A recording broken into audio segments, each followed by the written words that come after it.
Hello, everybody. Welcome to another episode of the Tiny Mini Acrylic Painting Series. We've got a special episode today because my friend Robin, he was on holiday, and I think his wife took a very beautiful photo of my friend and his son being somewhere awesome. I'm not entirely sure where this is, but it looks beautiful. And he's like, "Hey, man, can you paint this? Just leave out the chair and just paint the rest." And I'm like, "All right, man, I got you. I'll go and paint you." And he said, "Sweet, I'll buy this thing off you afterwards." So I'm like, nice, we got a deal. So, Robin, this episode's for you, my friend. We'll get started on it straight away. Here we go. Righto, so the first thing we're going to be doing for this one is I'm just going to grab a pencil and quickly sketch out the stuff we're going to try to translate to the canvas. So I'm starting off with the wooden boards over at the bottom, and then I'm kind of blocking in or drawing in where my friend's going to be and holding his son in his hands. Super awesome. I'm just going to do this in pencil, and we're going to just paint over it later. But because this is a very, I'm kind of trying to copy the photo. I want to make sure that I get the proportions right and kind of like the basic composition right. So I'm just sketching in the background mountains now, working my way towards the middle and the center. There's these like trees and bushes and stuff over on the waterline, a reflection of the mountains in the water, super important. And then once we have that done, we can grab a little bit of blue and a little bit of white, and I added in a tiny smidge of brown to just dull down this blue a little bit.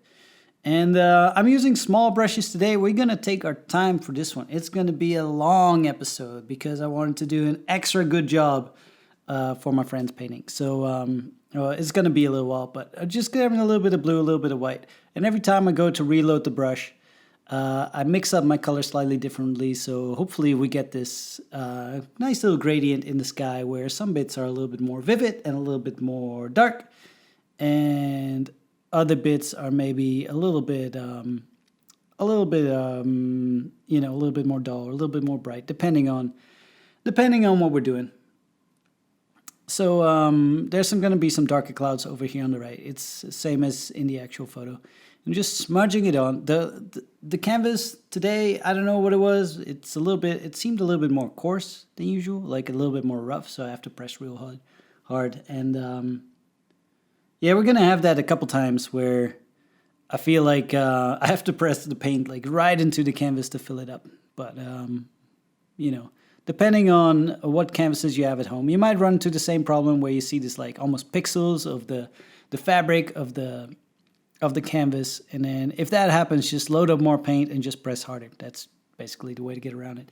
I'm using the same sky color to layer in a couple of these bases over at the base of each mountain, because things that are far away, if say like the foot of a mountain, it always gets a little bit more blue towards the bottom and a little bit lighter towards the bottom, just because there's like lots of air and stuff and dust flying around. So you can use that same color just to put in a little bit of a base layer at the base of each mountain. It's going to create a little bit of distance later on when we start filling out the tops of these mountains. They end up looking a little bit darker than the bottoms. And yeah, that's going to be a great help. I switched brushes here. I've got this really tiny brush going on right now, and I'm just blobbing in, like literally blobbing in a little bit of just pure white, as if some of these edges of the clouds are catching like the bright sunlight and being all lit up and stuff, just on the very edges of those clouds. So I'm wiggling my brush around, and I'm not thinking too much about it really, just like letting it roll, letting it free roll. And yeah, it's going to look good, I think. And you can work these as much or as little as you like. I did an extra good job, especially for you, Robin. Same brush, but I loaded up with a little bit of dark gray. The way I mixed it was just a little bit of brown with a little bit of blue, making sure that neither of those colors are getting the upper hand. And when you mix those two together, you usually get a nice dull gray. This is far away, so we don't want it to be too colorful. We want it to be fairly neutral. So I wanted this color to be, a little bit darker than the base color that we put in earlier. But I also added in just a smidge of blending medium so that we can pull this lighter color into the darker color and create a bit of a gradient that way.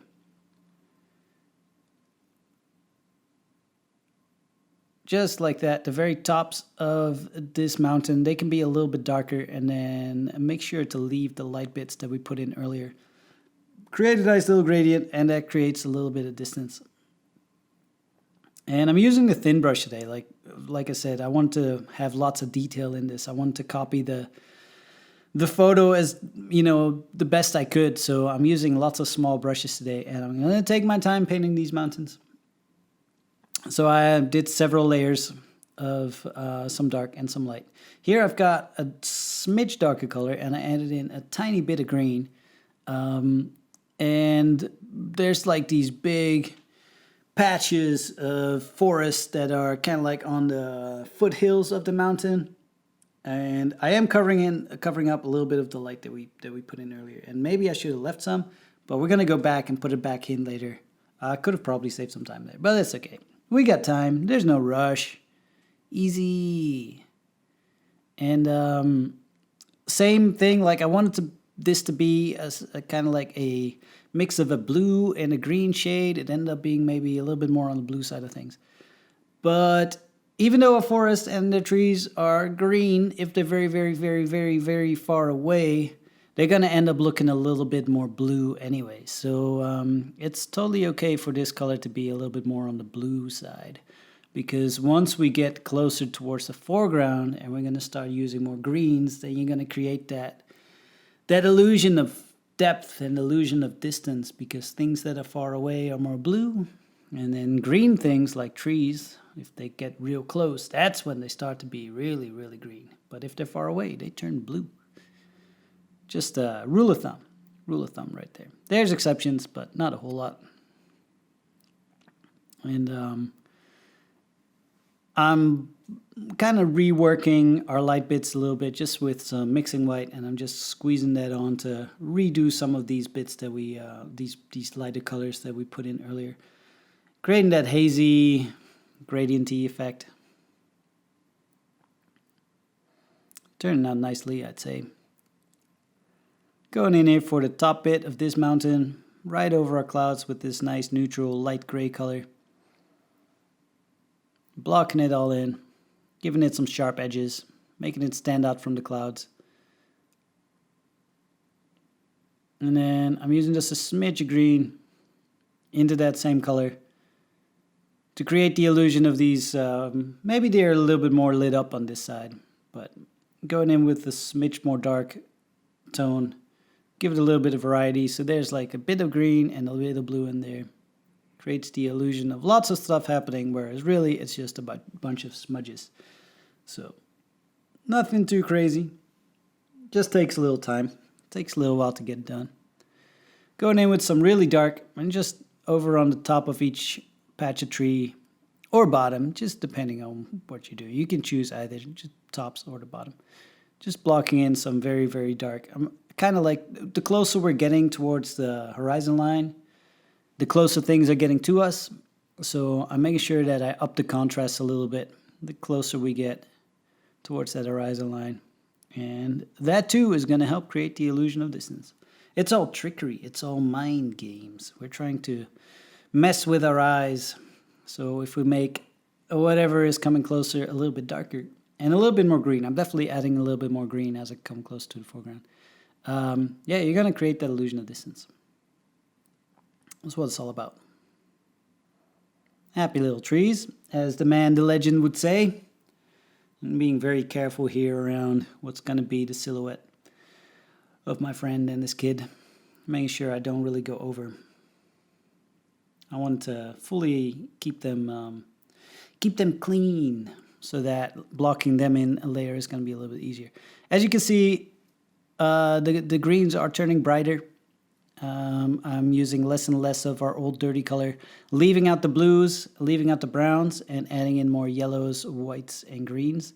Especially this tree, man, is he lit up. He's having a really good time catching all that sunlight.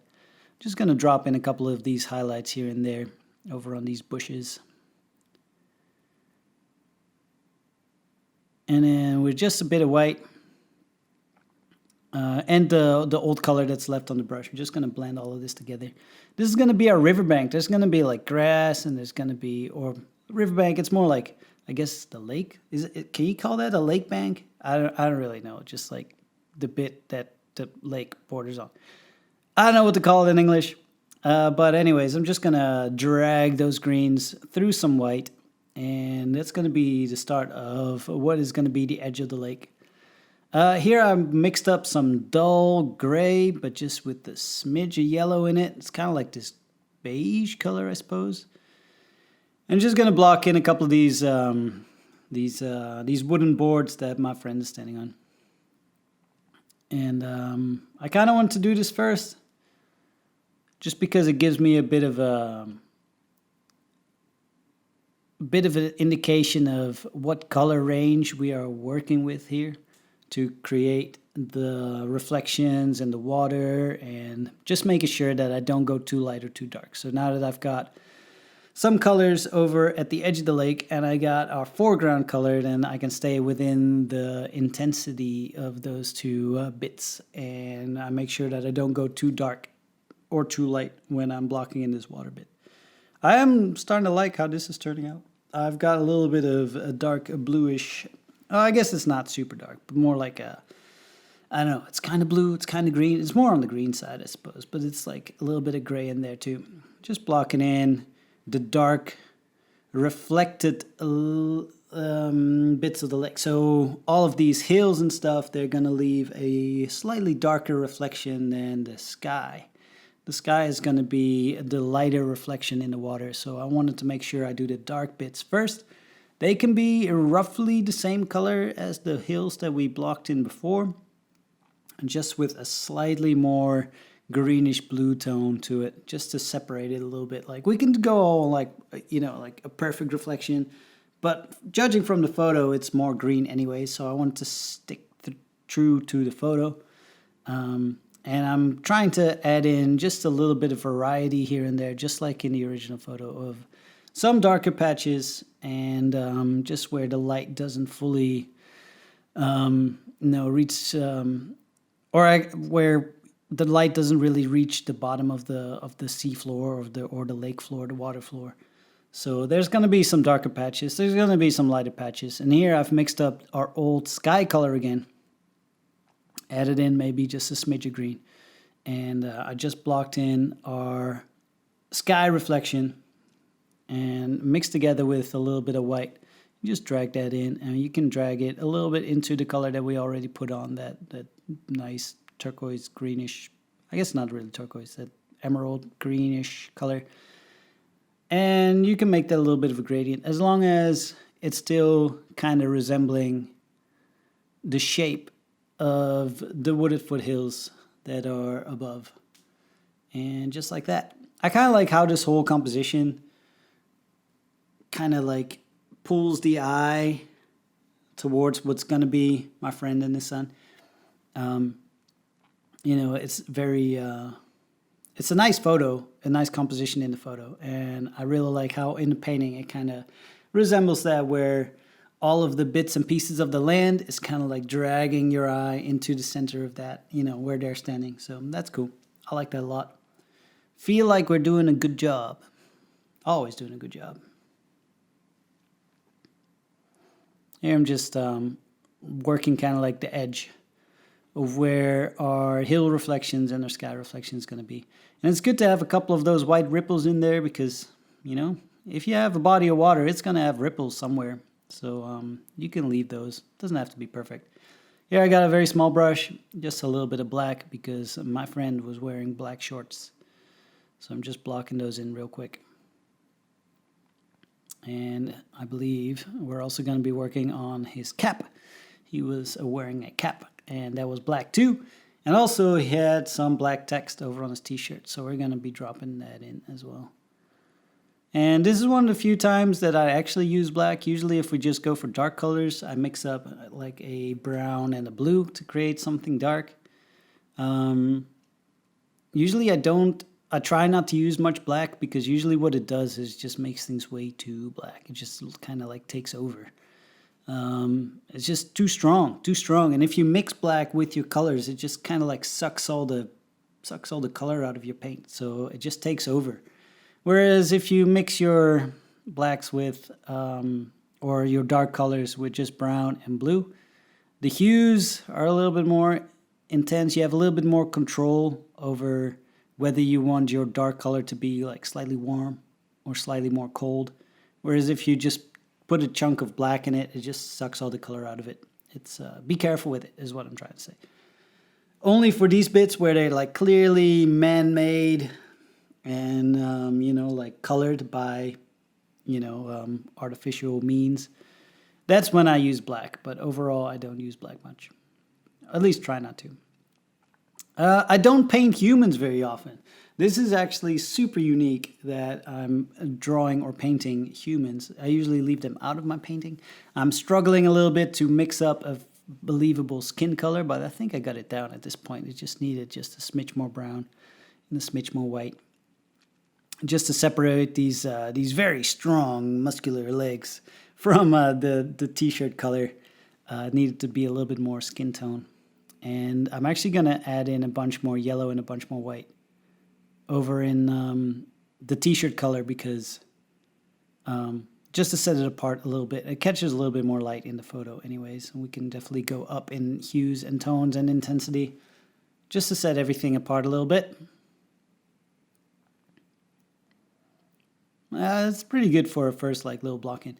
Just gonna go in and clean up the edges. Like I said earlier, I wanted to leave the bit where we're going in with this light yellow of my friend's t-shirt a little bit clean, because if I had gone over that with like a dark green of the foliage behind in the background before and then like the yellow on top, the yellow is a little bit transparent and then you're gonna have to layer it and layer it and layer it to like have the same intensity. So I really wanted to keep the silhouette of the person clean, just so that when we go over with that light color, that light yellow, it's only going to take one layer rather than several.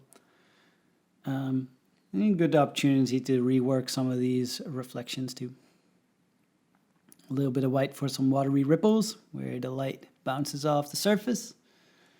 Clear rays of sunlight coming straight at you. Bow. Bow, bow, bow, bow. There we go. Nice little ripple right there. I like it. I like it a lot. It's coming alive. Just cleaning up some edges. Some of those hairy legs.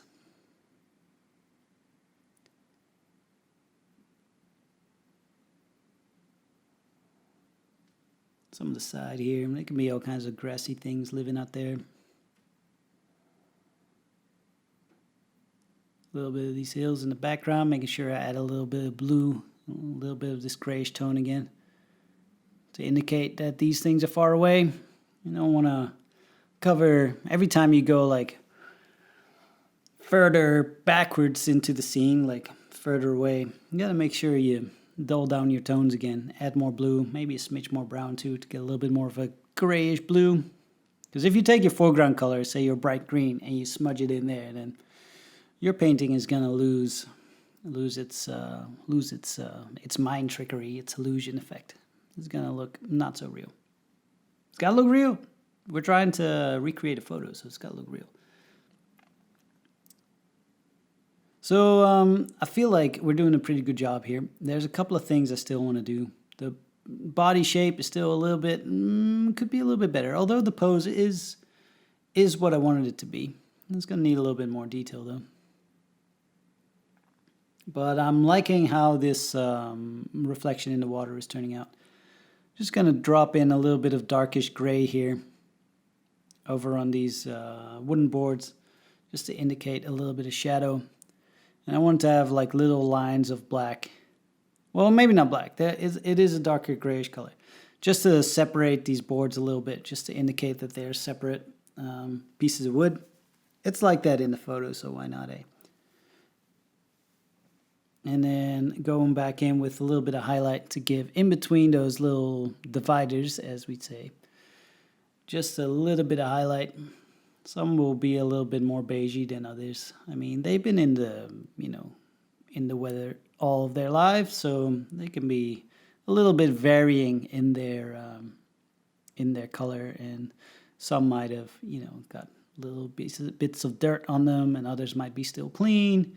stuff like that. And I'm just gonna leave a little bit of the darker color right underneath my friend's feet because it creates a nice little shadow where he's standing. We are gonna clean it up a little bit, but you get the idea of where my friend is standing.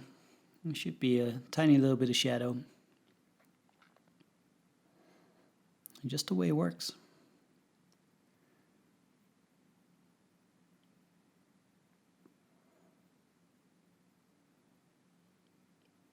Add in some darker ripples here in the water reflection. Looking all right to me. Now, I noticed something a little bit late, and that his kid was actually wearing like this blue t-shirt, maybe a blue sweater. So I'm just grabbing some, little bit of baby blue, dropped in a little bit of that, a hint of that, just to separate his kid's head from, my mate's body. Because they're two separate human beings, even though it's like 50% same DNA, I suppose. But yeah, just trying to separate them a little bit. Going in with a touch of yellow to brighten up my mate's shirt. Set it apart a little bit. Being very, very careful here. Definitely don't want to blob anything at this stage. Well, the whole painting has been quite detailed, so I definitely don't recommend like pushing too hard on your brushes and recommending making your brushes sharp. Like whenever you load it up with paint, using the chiseled edge of your brush when you load up your paint and just very gentle touches. We're working like tiny painting here. So to get lots of detail in a surface this small, you got to work with tiny brushes and you got to make sure your brushes are like chiseled and sharp. Otherwise, it's just going to be one big blob. You don't want one big blob on a painting like this. I mean, blobs can be cool if that's what you kind of want. But just touching up my friend's hat with a little touch of black here. And I added in some blonde hair on his son because the kid's got blonde hair. He's going to be a blondie. But my mate, he actually turned bald when he was, I don't know. What age were you when you turned bald? Like 27? So I wish the kid good luck. No hate for bald people, I'm sorry. Although it would be cool to like maybe let your beard grow and stuff. I always liked the Walter White bald plus beard kind of combo. I still have a little bit of hair, but my brother's gone bald, so who knows how long I will have. Maybe a couple more years. I'm going to try to grow a huge beard if I ever do go bald. Final touches here on just his posture. I'm just dragging his shirt a little bit longer because I feel like his upper body was quite short compared to his legs. Painting humans is hard, super hard, but I'm kind of stoked how these guys turned out. I feel like the pose, the posture is quite believable. I wouldn't say it's perfect, but then again, we're working on a super tiny canvas. I'd say it's pretty decent. Just gonna extend his shorts a little bit too. And that said, we're getting to the end of this painting, so thank you all so much for watching. Robin, I hope you enjoyed the painting. See you soon and come pick it up. Be sure to leave a like and subscribe to the channel, and we will catch you all on the next episode, everybody. Thanks so much for watching. You.